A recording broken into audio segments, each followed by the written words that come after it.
Saludamos al embajador en situación de retiro, Hugo de Sela, quien ha sido embajador en los Estados Unidos, ha sido funcionario de la OEA, ha sido vicecanciller y se desempeña actualmente como asesor de nuestra Cancillería.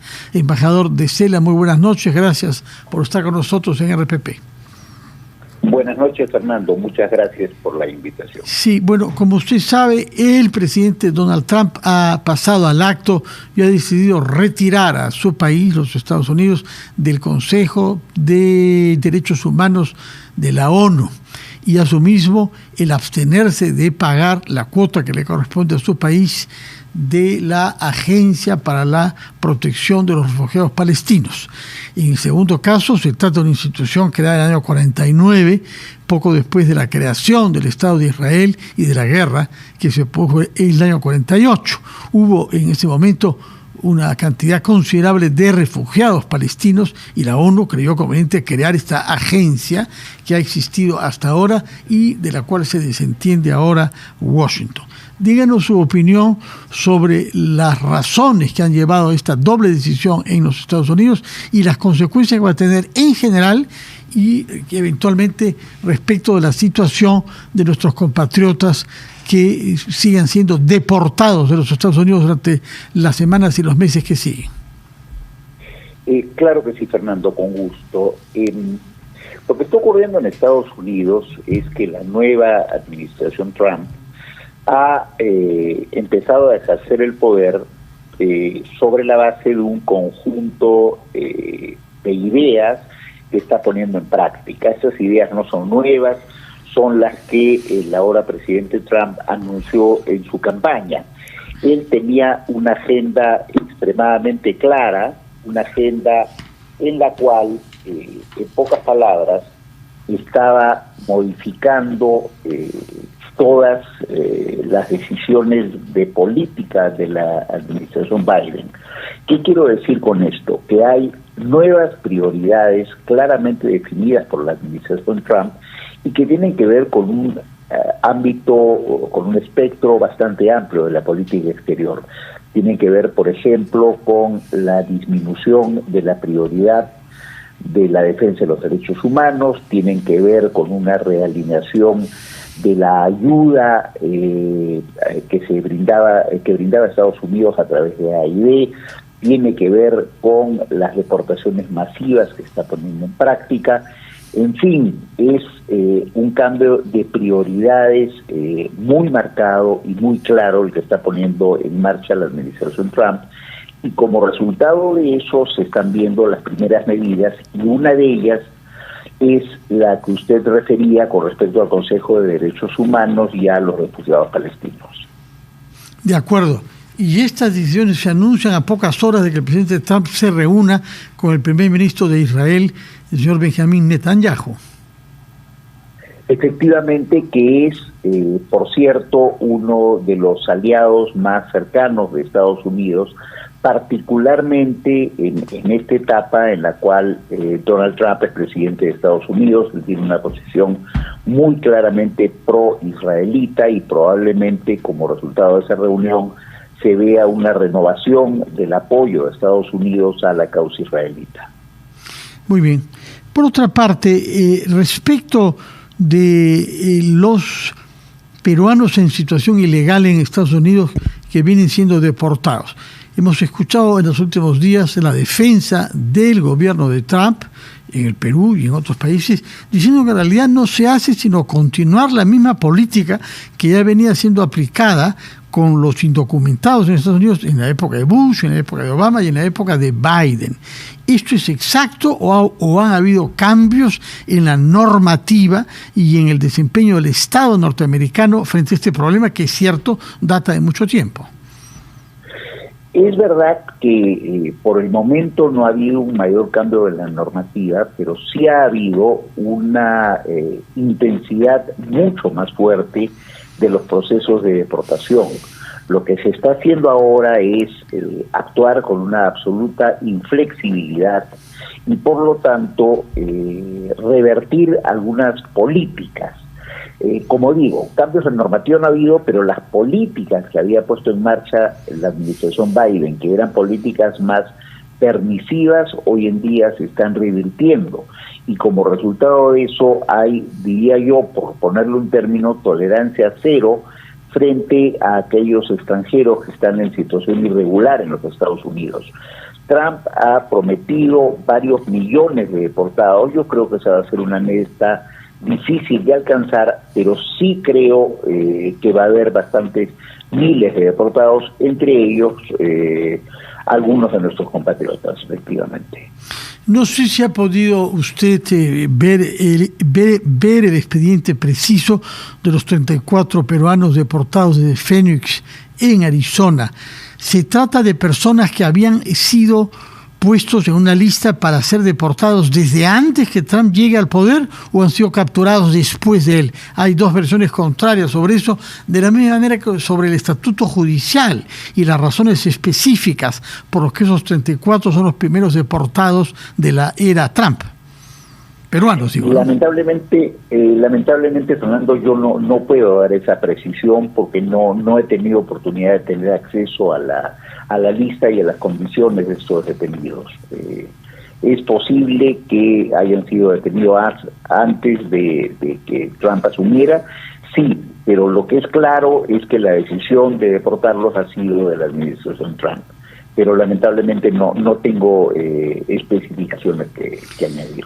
Por otra parte, se dice que hay un grupo mayor de peruanos en situación de indocumentación en Estados Unidos, esta vez en otro estado de los Estados Unidos, que seguirían el mismo camino, creo que de San Diego o de alguna otra ciudad de California. ¿Tiene información sobre eso usted? Me imagino que se coordina eso para que el avión que los traiga pueda entrar a nuestro espacio aéreo y aterrizar dentro de las normas vigentes del Perú.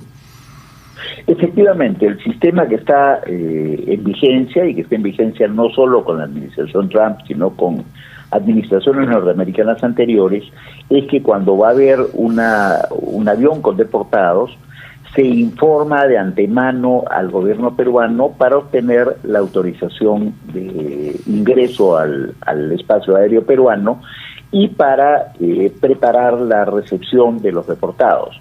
Lo que está viendo ahora es que la frecuencia que había antes se ha incrementado de manera sustantiva. Entonces, por lo visto, ahora están llegando los aviones cada pocos días. Lo que ocurría antes es que esas deportaciones eran bastante más pausadas. De acuerdo, tengo entendido que el canciller acudirá al Congreso para dar cuenta de la situación creada entre nuestros compatriotas indocumentados. ¿Sabe usted si hay una fecha para que se presente el canciller Elmer Schaller en el Congreso? Entiendo que hay una invitación, pero por lo menos en mi conocimiento no está la fecha exacta en que se va a hacer esa presentación. De acuerdo. Por otra parte, hablemos sobre un tema diferente que también tiene que ver con las relaciones internacionales. Hemos tomado conocimiento de la decisión ecuatoriana de cerrar la frontera con el Perú, también con Colombia, en los días anteriores y posteriores a la elección presidencial que se va a llevar a cabo el día 9. Supongo que una decisión de este tipo es consultada con las autoridades peruanas antes de ser llevada a la práctica. A ver, yo no diría consultada, sino informada, y eso es lo que dice el comunicado que ha hecho la Cancillería, que se recibió una comunicación verbal del gobierno ecuatoriano adelantando que se iba a tomar esta medida. Inmediatamente después ya esa medida se hizo pública a través de un tuit del presidente del Ecuador. Las razones que se han conocido para el cierre de las dos fronteras que tiene el Ecuador es para llevar a cabo con tranquilidad y con control el proceso electoral que tiene este fin de semana. Me imagino yo, y esto es una especulación, que han tenido alguna información de inteligencia que les ha llevado a tomar esta medida, que es una medida que sin duda causa perjuicios al comercio, causa perjuicios al tránsito de personas. Me imagino que eso lo han evaluado y que han considerado que era mejor cerrar la frontera a pesar de ello. Y finalmente, esta es una medida unilateral, no es una medida que se ha tomado en conjunto con el Perú, sino que ha sido adoptada exclusivamente por el gobierno del Ecuador. De acuerdo. Ahora, ¿qué puede suceder con los ecuatorianos establecidos en nuestro país? Que los hay mucho, en las zonas norte precisamente hay matrimonios mixtos que se han multiplicado después del acuerdo de paz de los años 90, que usted recuerda naturalmente muy bien, y no podrán atravesar la frontera para ir a votar a su país. Bueno, si están en el Perú, lamentablemente no van a poder ejercer su derecho de votar, ¿no? Esta es una medida en la cual la frontera ya está cerrada y que simplemente no se va a permitir el paso de personas en uno u otro sentido. En eso han sido supremamente claros las autoridades ecuatorianas. De acuerdo. Cuando se dice cerrar la frontera con el Perú, ¿se está refiriendo a los pasos fronterizos o al despliegue de fuerza militar en las zonas que no tienen pasos fronterizos? Sabemos que es una frontera complicada, ¿no?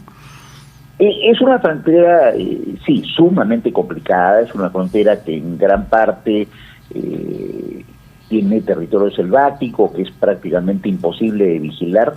Así que de lo que estamos hablando es que el cierre de la frontera se refiere a los pasos fronterizos establecidos.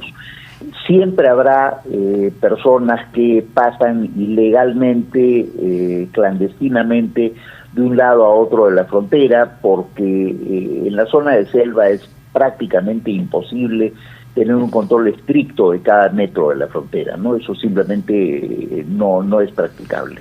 Muy bien, pues sabemos muy bien que han habido casos de ingreso de mineros informales e ilegales ecuatorianos por la frontera y que han habido fricciones con sus colegas peruanos en sitios donde no hay pasos de frontera, pero uno la puede atravesar, de manera que vamos a ver cómo se implementa esta decisión de cerrar.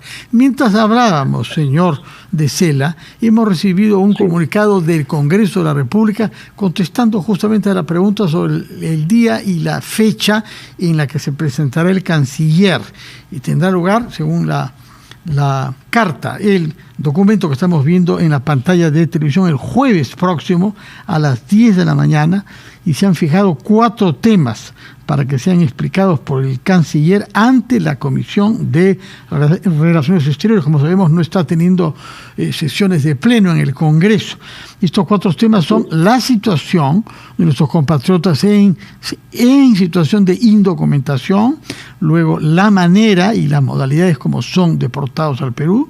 Tercer lugar, cómo se les recibe aquí en el Perú, qué cosa está haciendo la Cancillería con otras entidades del Estado para que peruanos, algunos de los cuales han podido pasar mucho tiempo allá y se hayan desubicados en su país natal, puedan ser acogidos de la mejor manera. De manera que sin duda comentaremos con usted el jueves 6, es decir, pasado mañana, después de que el canciller se haya explicado sobre estos temas en el Congreso. Muchas gracias, embajador Hugo de Cela, por el tiempo que se ha tomado para explicarnos cosas que tienen que ver con Estados Unidos y con nuestros compatriotas allí, así como con las relaciones con el Ecuador, que como sabemos va a elecciones presidenciales el próximo domingo 9. Muchas gracias y muy buenas noches, embajador Hugo de Cela.